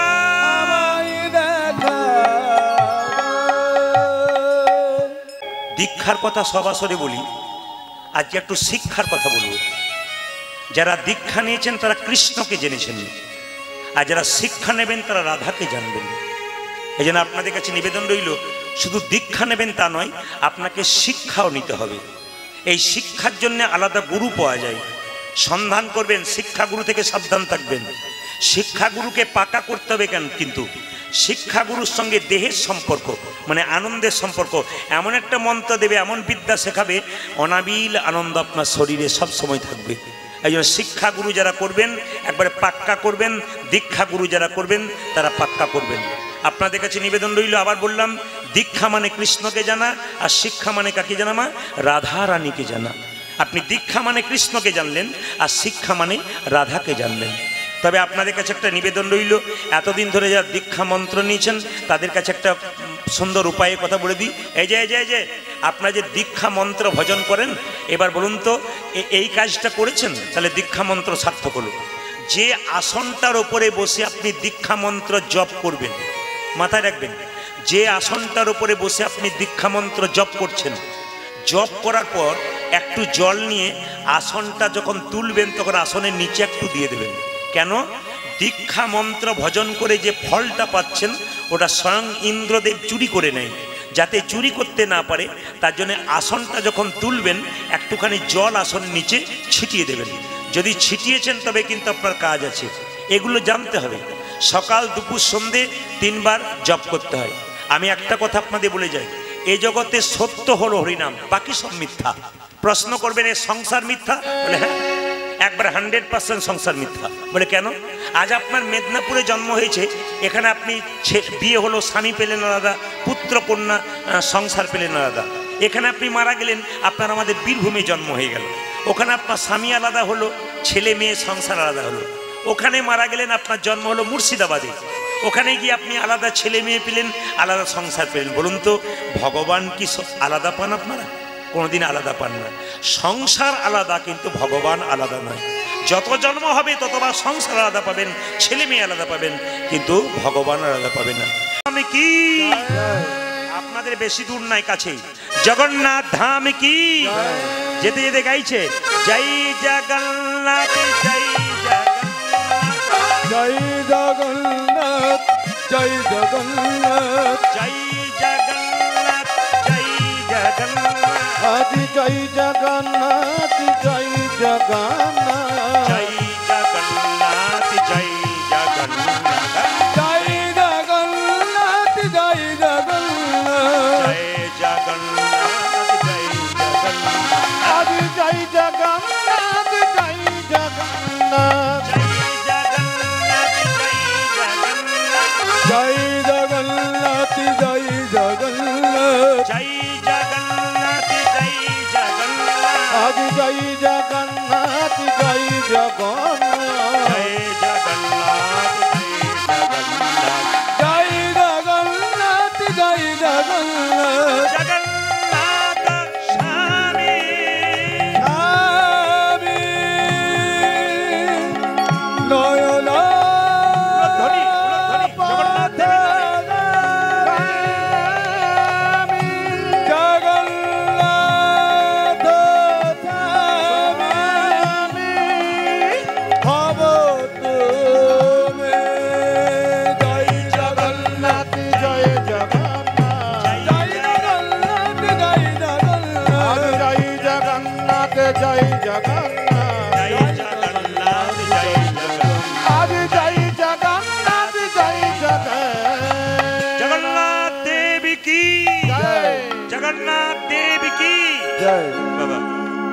আসর উপস্থিত সাধুগুরু বৈষ্ণব ভক্তিমতী মায়েদের চরণে কীর্তনিয়া প্রদীপ পাল এবং তার সম্প্রদায়ের কোটি কোটি দণ্ডবত প্রণাম রইল। আপনারা যারা লাইটিং করছেন তাদের কাছে নিবেদন রইল, এইসব ঘোরানো লাইটগুলো বন্ধ করুন, ঘোরানো লাইটগুলো বন্ধ করুন। এগুলো যাত্রা নাটকে করা হয়, এগুলো বন্ধ করুন। আমারটাতে বন্ধ করুন, অন্যগুলো চালাবেন। হরে কৃষ্ণ, জয় নিতাই, হরে কৃষ্ণ। এবার স্থির হলো না? আপনাদেরও অসুবিধা হচ্ছে না, আমি বুঝতে পারছি। হরে কৃষ্ণ। সবাই মিলে একবার উল্লোধ্বনি দিন, নিতাই গৌর হরি হরি। হরি বল, হরি বল। বেশ,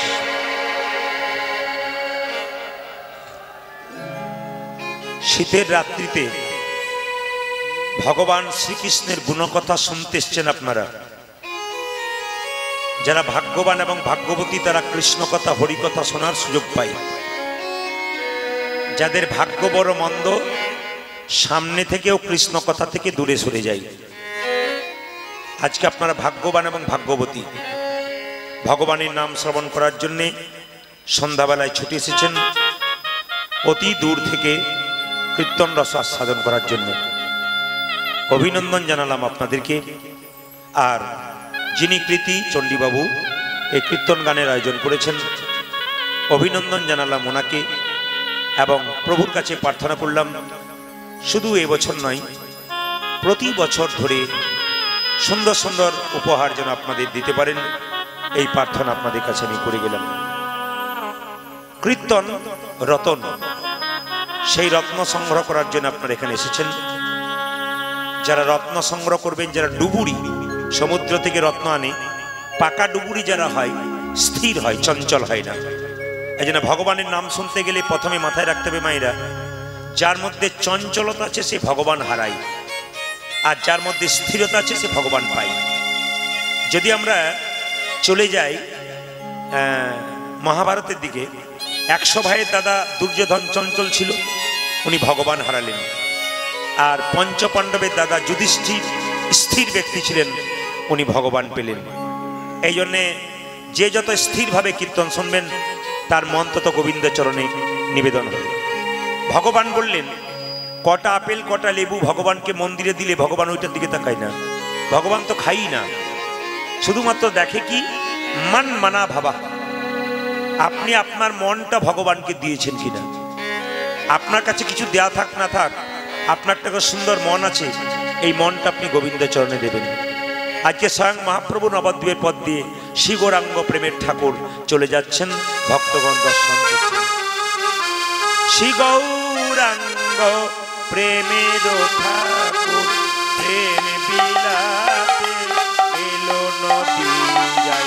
শ্রী গৌরাঙ্গ প্রেমের ঠাকুর প্রেম বিলাতে এলো নদিয়া।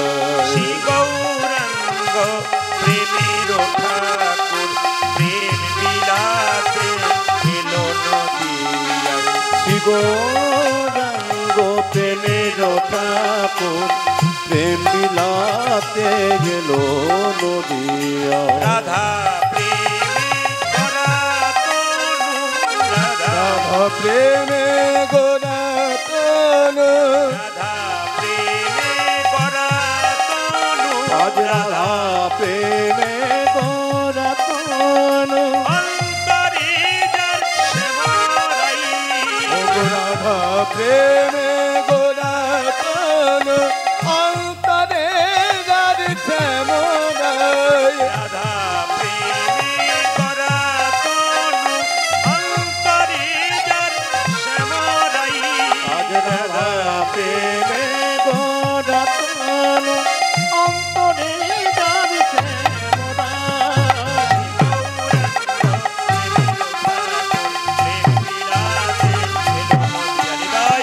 গৌরাঙ্গ প্রেমের ঠাকুর প্রেম বিলাতে এলো নদিয়া। আরে শ্রী গৌরাঙ্গ প্রেমের ঠাকুর প্রেম বিলাতে এলো নদিয়া। হরি বল, হরি বল। একবার জোরে বলুন, রাধা রানী কি। হ্যাঁ, খুব সুন্দর। একবার জোরে, শ্যাম সুন্দর কি জয় বলছেন না ভয় বলছেন বুঝতে পারছি না, জোরে বলবেন। শ্যাম সুন্দর কি, বাহ বাহ, আরো বাড়বে কিন্তু। মদন মোহন কি, হরিবাসর কি, সাধুগুরু বৈষ্ণব কি, আপন আপন গুরুদেব কি, সাধুগুরু বৈষ্ণব কি। ঠান্ডা লাগছে কি? প্রমাণ হয়ে গেল যে আপনার কত ডুবে গেছে। সবাই জয় দিচ্ছেন। ওই লাইটটা ওইদিকে থাক। হ্যাঁ, জয় নিতাই। লাইটটা থাকলে অসুবিধা হচ্ছে, বন্ধ করতে। বন্ধ, বেশ বেশ। একবার রাধা রানী কি, শ্যাম সুন্দর কি। কি ব্যাপার, আপনাদের সামনে বসে মুখগুলো শুকনো শুকনো লাগছে? না না, কি হয়েছে? কি হয়েছে বলবেন তো, কি হয়েছে? এত মুখগুলো শুকনো যেন হচ্ছে বাড়িতে কিছু। না না, আপনাদের বলা হয় না, কৃষ্ণ বলছে পঞ্চপাণ্ডব। মহাপ্রভু কি করলেন মায়েরা? যিনি মহাপ্রভু তিনি কলিযুগের বাঁকা শ্যাম। পদকর্তা বলল, দেখো দেখো, এসেছে ব্রজের বাঁকা কালী, এসেছে ব্রজের বাঁকা, এসেছে ব্রজের বাঁকা কালো শাখা, দেখবি আই তোদের এই নদিয়ায়। এসেছে ব্রজের বাঁকা কালো শাখা, দেখবি আই তোদের এই নদিয়ায়। কালো শাখা, দেখবি আই তোদের এই নদিয়া। এসেছে ব্রজের বাঁকা কালো শাখা, দেখবি আই তোদের এই নদিয়া। কৃষ্ণ কালো ছিল, গৌর সাদা হলো, রং ফিরেছে ঢং ফিরেছে, তারে এখন চেনা যায়। রং ফিরেছে ঢং ফিরেছে, তারে এখন চেনা যায়। রং ফিরেছে ঢং ফিরেছে, তারে এখন চেনা যায়। রং ফিরেছে ঢং ফিরেছে, তারে এখন চেনা যায়। তোদের এই নদিয়ায় এসেছে ব্রজের বাঁকা কালো শাখা, দেখবি আই তোদের এই নদিয়ায়। এসেছে ব্রজের বাঁকা কালো শাখা, দেখবি আই তোদের এই নদিয়ায়। ছিল কালো, হলো সাদা, গৌর হলো তখন। কৃষ্ণ ছিল এরকম, গৌর হলো এরকম, রং আর ঢং দুটো ফিরেছে। এখন কালো বরণ নাই, কালো বরণ নাই, কালো বরণ নাই, এখন কালো বরণ নাই। রায়ঙ্গি অঙ্গ দিয়া গৌর হলো তাই। ও যাদের রায়ঙ্গি অঙ্গ দিয়া গৌর হলো তাই। রায়ঙ্গি, ওই দেখো রায়ঙ্গি, হাই হাই রায়ঙ্গি অঙ্গ দিয়ে গৌর হলো তাই। ও গো রায়ঙ্গে অঙ্গ দিয়ে গৌর হলো তাই। এখনো তারে যাই না তেল, এখন তারে যাই না চেনা, এখনো তারে যাই না ও গো এখন তারে যাই না চেনা। চেনা বড় ভীষণ গাই আমাদের নদী উলধ্বনি। বাঁকা কালো শাখা, দেখবি আই তোদের এই নদিয়ায়। এসেছে ব্রজের বাঁকা কালো শাখা, দেখবি আই তোদের এই নদিয়ায়। কৃষ্ণ যখন ছিল হাতে বাঁশি ছিল, গৌরের সময় নাই, বাঁশি কোথায় গেল? তত্ত্ব বলল, প্রেমেতে ঋণী হয়েছে, প্রেমেতে ঋণী হয়েছে, প্রেমেতে ঋণী হয়েছে, প্রেমেতে ঋণী হয়েছে। হাতের বাঁশি কেড়ে নিয়ে বিদায় দিয়েছে। ও গো হাতের বাঁশি কেড়ে নিয়ে বিদায় দিয়েছে। হাতের বাঁশি, ওই দেখো মোহন বাঁশি, ওই দেখো হাতের বাঁশি কেড়ে নিয়ে বিদায় দিয়েছে। ও দেখো হাতের বাঁশি, ও দেখো মোহন বাঁশি, ও দেখো হাতের বাঁশি কেড়ে নিয়ে বিদায় দিয়েছে। বাঁশি নাই তার সাধবে কিসে, বাঁশি নাই নাই সাধবে কিসে, বাঁশি নাই তার সাধবে ও কিসে। বাঁশি নাই তাই সাধবে কিসে। হে রাধার নামে গাই আমাদের নদিয়ায় নিতাই। এসেছে ব্রজের বাঁকা কালো শাখা, দেখবি আই তোদের এই নদিয়ায়। এসেছে ব্রজের বাঁকা কালো শাখা, দেখবি আই তোদের এই নদিয়ায়। এসেছে ব্রজের বাঁকা কালো শাখা, দেখবি আই তোদের এই নদিয়ায়। দাস বিশ্বরূপে কই, দাস বিশ্বরূপে কই, বিশ্বরূপে কই, ও দাস বিশ্বরূপে কই। কলিযুগে অবতীর্ণ চৈতন্য গোসাই। ও গো কলিযুগে অবতীর্ণ চৈতন্য গোসাই। কলিযুগে, হাই হাই কলিযুগে অবতীর্ণ চৈতন্য ও গোসাই। যা যে কলিযুগে, ও যা যে কলিযুগে অবতীর্ণ চৈতন্য গোসাই। হরি হরি হরি বলে, হরি হরি হরি বলে, হরি হরি হরি ও যা যে বলে, হরি হরি হরি বলে। হে রাধার নামে গাই আমাদের নদিয়ায় নিতাই। এসেছে ব্রজের বাঁকা কালো শাখা, দেখবি আই তোদের এই নদিয়ায়। এসেছে ব্রজের বাঁকা কালো শাখা, দেখবি আই তোদের এই নদিয়ায়। এসেছে ব্রজের বাঁকা কালো শাখা, দেখবি আই তোদের এই নদিয়ায়। রাধা রানী কি, বাহ বাহ, সুন্দর। শ্যাম সুন্দর কি, মদন মোহন কি, হরিবাসর কি, সাধুগুরু বৈষ্ণব কি। মায়েরা, নিমাই বলেছিল, মা এ জগতে সত্য শুধু হরিমা হরিনাম, বাকি সব মিথ্যা। হরি নাম সত্য সত্য গুরু নাম সত্য সম্বল কর রে পথে হরি নাম সত্য গুরু নাম সত্য সম্বল করো রে মন পথে হরি নাম সত্য গুরু নাম সত্য সম্বল কর রে পথের সারা আজ হরি নাম সত্য গুরু নাম সত্য সম্বল করো রে পথের একাই এসেছ ভবে একাই তো যেতে হবে ওরে একাই এসেছো ভাবে একাই তো যেতে হবে একাই এসেছ ভবে একাই তো যেতে ও হবে যাবে একাই এসেছো ভাবে একাই তো যেতে হবে সঙ্গের সাথী কেউ হবে না তো আর।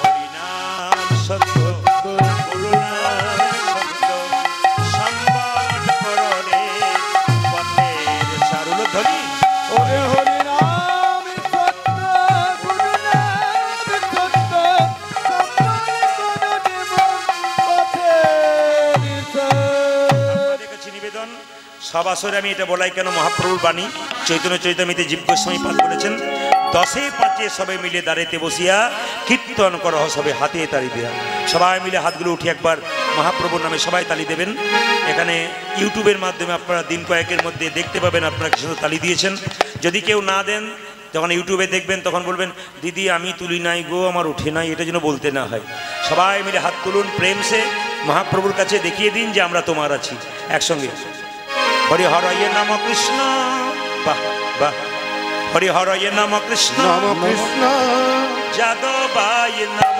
তালি হরি হরি নম কৃষ্ণ যাদবাই নম হরয়ে নম কৃষ্ণ যাদবায় নম হরি হরি নম কৃষ্ণ যাদবাই নম যাদবায় মাধবায় কেশবায় নম ও যাদবাই মাধবাই কেশবাই নম যাদবায় মাধবায় কেশবায় নম যাদি যাদবাই মাধবাই কেশবাই নম গোপাল গোবিন্দ রাম সিংহ ও গোপাল গোবিন্দ নামে শ্রী মধুসূদন গোপাল গোবিন্দ রাম সিংহধূসূদন ও যাজে গোপাল গোবিন্দ রাম শ্রী মধুসূদন ও যে গিরিধারী গোপীনাথী মদন ও গো গিরিধারী গোপীনাথ মদন মোহন গিরিধারী গোপীনাথী মদন ও যাজে গিরিধারী গোপীনাথ মদন মোহন খুব ভালো লাগলো আপনার হাততালি দেখে কিন্তু সবাই হাততালি দিলেন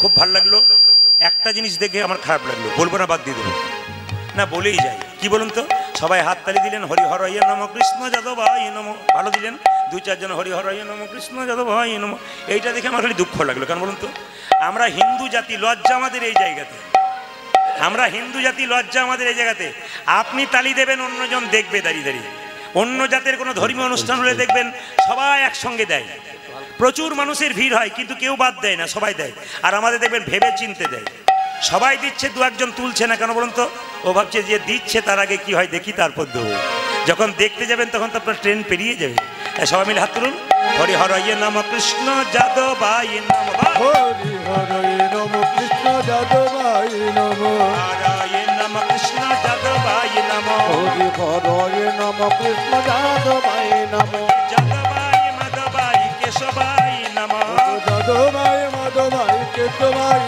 নম যাদবায় মাধবায় কেশবায় ও নম যাদি যাদবাই মাধবাই কেশবাই নম গোপাল গোবিন্দ রাম শ্রী মধুসূদন গোপাল গোবিন্দ নাম শ্রী মধুসূদন গোপাল গোবিন্দ রাম শ্রী মধুসূদন ও যাজে গোপাল গোবিন্দ নাম শ্রী মধুসূদন ও যে গিরিধারী গোপীনাথী মদন ও গো গিরিধারী গোপীনাথ মদন মোহন গিরিধারী গোপীনাথী মদন ও যাজে গিরিধারী গোপীনাথ মদন বেশ, মোহন এদেরটা বন্ধ করলাম আপনাদেরটা দেখবো কেমন গাইতে পারেন সবাই মিলে উচ্চ স্বরে গাইবেন একসঙ্গে বলুন হরে কৃষ্ণ জোরে হরে কৃষ্ণ বাহ কৃষ্ণ কৃষ্ণ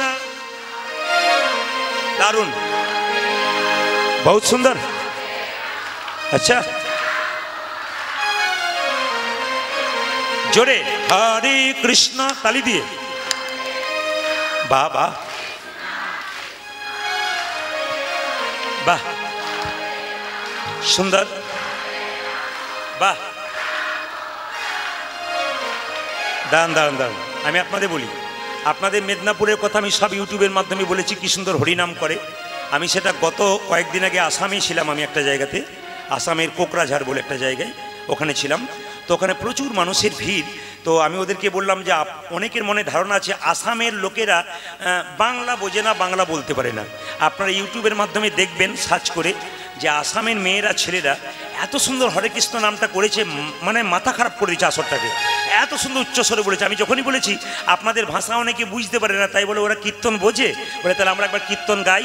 এত সুন্দর গেয়েছে, দাঁড়িয়ে দাঁড়িয়ে নেচে নেচে মাথা খারাপ করে দিয়েছে আসরটাকে, দেখবেন আপনারা। তো সুন্দর হচ্ছে আপনাদের, দারুণ হচ্ছে। আপনাকে বলুন হরে কৃষ্ণ, জোরে হরে কৃষ্ণ, বাহ, হাত উঁচুয়ে, বাহ, সুন্দর,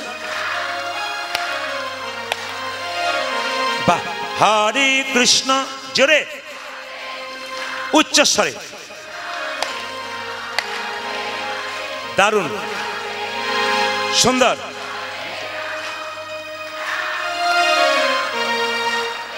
আরেকবার, শেষবার, বাহ, হরে কৃষ্ণ, একসঙ্গে, সুন্দর, বাহ বাহ, দান দান দান দান। আগে কি আপনাদের কীর্তনের দলটল ছিল নাকি? দারুণ গাইছেন কিন্তু। আবার হাত তুলে বলুন সবাই, হরে কৃষ্ণ হরে কৃষ্ণ কৃষ্ণ কৃষ্ণ হরে হরে, হরে রাম হরে রাম রাম রাম হরে হরে। হরে কৃষ্ণ কৃষ্ণ কৃষ্ণ হরে হরে, হরে রাম রাম রাম হরে হরে। হরে কৃষ্ণ কৃষ্ণ কৃষ্ণ হরে হরে, হরে রাম রাম রাম হরে হরে। হরে কৃষ্ণ কৃষ্ণ কৃষ্ণ হরে হরে, হরে রাম রাম রাম হরে হরে। হরে কৃষ্ণ কৃষ্ণ কৃষ্ণ হরে হরে, হরে রাম রাম রাম হরে হরে। নয়নানন্দেতে ভনে নন্দেতে ভনে, সেই তো সকলি জানে, সকলি জানে, সর্বসিদ্ধি করতলে করতলে। একবার সবাই মিলে বলুন, বৃন্দাবন ধাম কি, নবদ্বীপ ধাম কি, গৌর ভক্তবৃন্দ কি। বৃন্দাবনে গেলে একটা শব্দ করতে হয়, রাধে রাধে, জোরে বলুন। আপনাদের কিন্তু সকলে প্রসাদের ব্যবস্থা আছে, আগে নাম তারপর সেবা, আগে কীর্তনটা শুনুন, প্রসাদের ব্যবস্থা আছে। সবাই মিলে একসঙ্গে বলুন রাধে রাধে। হ্যাঁ, এত জোরে বলবেন যেন জায়গাগুলো মনে পড়ে না, কোলাঘাট পর্যন্ত যায়। জোরে বলুন রাধে রাধে, একটু জোরে বলবেন রাধে রাধে, রাধে রাধে। হ্যাঁ, চলুন বৃন্দাবনে যাই। চলো রে চলো মন, চলো মন, হরি দর্শন, দর্শন। জয় রাধে জয় কৃষ্ণ জয় বৃন্দাবন। চলো রে আমার মন, হরি দর্শন। জয় রাধে জয় কৃষ্ণ জয় বৃন্দাবন। ওই একবার চলো রে আমার মন, হরি দর্শন। জয় রাধে জয় কৃষ্ণ জয় গোবিন্দাবন। ধ্বনি, ধ্বনি। চলো রে চলো রে আমার মন, হরি দর্শন। জয় রাধে জয় কৃষ্ণ জয় বৃন্দাবন। ঘাট বংশে বট নিকুঞ্জ কানন কানন সে ঘাট বংশে বট নিকুঞ্জ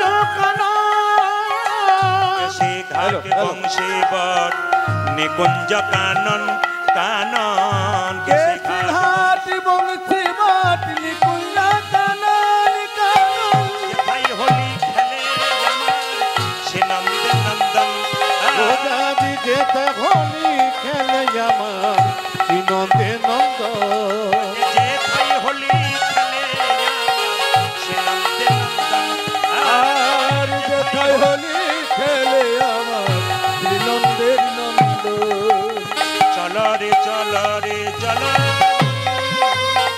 হরি দর্শন জয় রাধে জয় কৃষ্ণ জয় বৃন্দাবন রথনী চলো রে চলো মন হরি দর্শন জয় রাধে জয় কৃষ্ণ জয় বৃন্দাবন যেথায় আছে মা যশোদা স্নেহের শিরোমণি মণি যেথায় আছে মা যশোদা স্নেহের শিরোমণি যেথায় আছে মা যশোদা স্নেহের শিরোমণি যেথায় আছে মা যশোদা স্নেহের শিরোমণি গোপালকে কোলে লয়ে খাওয়া তো নবনী নিজ গোপালকে কোলে লয়ে খাওয়া তো নবনী গোপালকে কোলে লয়ে খাওয়া তো নবনী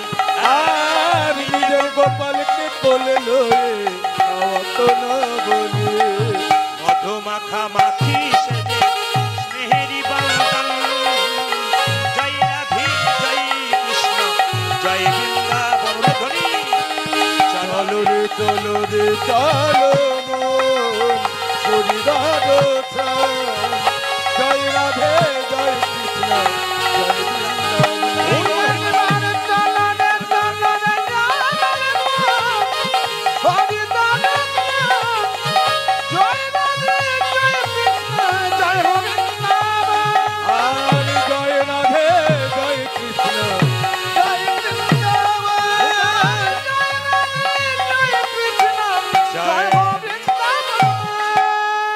जोर से बोलो राधा रानी की एक बार प्रेम से बोलो राधे राधे जोर से बोलना पड़ेगा राधे राधे प्रेम से बोलिए प्रेम से बोलिए बस একজন জিজ্ঞেস করলেন বাবা আজকে পালা কি হবে আমি বললাম পালা তো আমি জানি না আপনি এই যে আপনি পালা জানেন না বলছে না তাহলে কি জানেন বললাম লীলা কীর্তনের পালা হয় না যদি কেউ বলে বোকার মতো কথা লীলা হয় পালা যাত্রা হয় নাটকের হয় আর সবার তো মুখস্থ আছে পালা দুটো হয় একটি আসার একটি যেটা বলুন যাওয়ার এবার ঠান্ডা মাথায় উত্তর দিন তো যারা কীর্তন শুনতে এসছেন কোন পালা শেষ হয়েছে আসারটা না যাওয়ারটা দেখুন একজন বলছে যাওয়ারটা প্রণাম আপনাকে রাধে রাধে আসারটা আসলে আপনাদের মুখ নড়ানোতে বুঝতে পারছি না যাওয়ার বলছেন না আশা বলছেন একই রকম উচ্চারণ তো ওই জন্য আচ্ছা মায়েরা যারা কীর্তন শুনতে এসছেন তাদের আসারটা হয়ে গেছে যাওয়ারটা বাকি আছে জোরে বলুন কোনটা বাকি আছে জোরে বলুন অনেকে ভয়ে বলছে না যাবে না বলে আর কি বাকি আছে কোনটা বলুন যাওয়ারটা এতই যদি বুঝছেন যাওয়ারটা বাকি আছে সাদা চুলে গোদরেজ মাখছেন আর কি আমার না হয় মা মারা গেছে কোনো উপায় নেই হ্যাঁ মস্তক মুন্ডন করতে হচ্ছে আমার মা 1 মাস আগে মারা গেছেন আপনাদের মেদিনীপুরেই গান করছিলাম সেই সময় মা দেহত্যাগ করেছেন হসপিটালে তো যাই হোক সবাই মিলে একটু মায়ের জন্য আত্মার শান্তি কামনা করবেন নিদাই গৌর হরি বেশ আপনাদের বলি আমি বারবার আপনাদের বলবো 3 দিন কীর্তন শুনবেন হিসাব করবেন কিন্তু আমি কোথায় কি শিখলাম সবার কাছে আলাদা আলাদা জিনিস শিখবেন কত কার কাছে শিখলাম এই হিসাব কিন্তু আপনাদের কাছে রইল মায়েরা এই যে তাকান দুরিকার গর্ভে সন্তান এলো আর সেই সন্তান পূর্ণ হলো 10 মাস 10 দিন পর সবাই মাথায় কাপড় নিন লীলাটির নাম কি বলুন তো এতক্ষণ ধরে গাইছি দুঃখী কৃষ্ণদাস সবাই লক্ষ্য করুন দুরিকার গর্ভে সন্তান জন্ম নিচ্ছে 10 মাস 10 দিন পর সবাই উলুধ্বনি আহা ধারেন দাতে জন্মিল দুঃখী মণ্ডল ধারেন দাতে জন্মিল দুঃখী মণ্ডল ধারেন দাতে জন্মিল দুঃখী মণ্ডল জন্ম নিল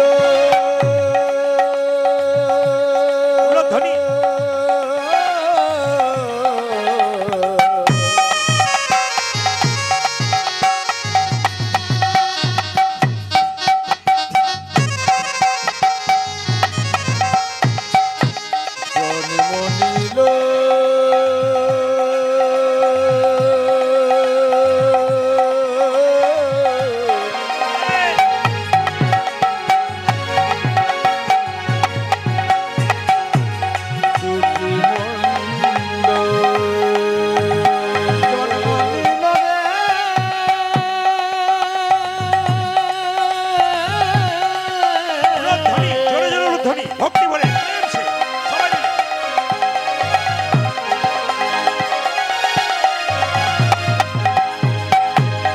আমার দুঃখী মন্ডল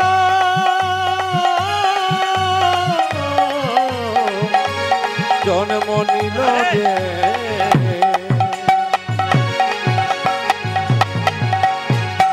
আজ ধরেন রাতে জন্ম নিল জন্ম নিল জন্ম নিল ধারেন দাতে জন্মিল দুঃখী মণ্ডল ওগো ধারেন দাতে জন্মিল দুঃখী মন্ডল মাতার নামে দুর্গা পিতা কৃষ্ণ মণ্ডল ওটা যে মাতা নাম দুর্গা পিতা কৃষ্ণ মন্ডল মাতার নামে দুর্গা পিতা কৃষ্ণ মণ্ডল ওগো মাতা নাম দুর্গা পিতা কৃষ্ণ মন্ডল পুত্র হেরি পিতা মাতা আনন্দ না ধরে ওটা যে পুত্র হেরি পিতা মাতা আনন্দ না ধরে পুত্র হেরি পিতা মাতার আনন্দ না ধরে ওগো পুত্র হেরি পিতা মাতার আনন্দ না ধরে পাড়াপতি বেশি সবে জয়ধ্বনি করে ওটা যে পাড়া প্রতিবেশী সবে জয় ধ্বনি করে পাড়াপতি বেশি সবে জয়ধ্বনি করে ওগো পাড়া প্রতিবেশী সবে জয় ধ্বনি করে আনন্দ ধরে না আনন্দ ধরে না আনন্দ না ধরে না না না আনন্দ ধরে না পাড়াপতি বেশির মনে আনন্দ ধরে না পাড়া প্রতিবেশীর মনে আনন্দ ধরে না পাড়াপতি বেশির মনে পুত্রের বদন হে পাড়া প্রতিবেশীর মনে বদন হেরে পাড়া প্রতিবেশীর মনে বদন হেরে পাড়া প্রতিবেশীর মনে বদন হেরে পাড়া প্রতিবেশীর মনে বদন হেরে পাড়া প্রতিবেশীর মনে আনন্দ ধরে না পাড়াপতি বেশি সবে জয় ওগো পাড়া প্রতিবেশী সবে জয়ধ্বনি করে কিছু মনে করবেন না, গরিবের ঘরে যে ছেলে জন্ম নেয় না লোকে কি বলে, পাশের বাড়ির লোক বলছে কৃষ্ণ মণ্ডল তোমার পাতা চাপা কপাল।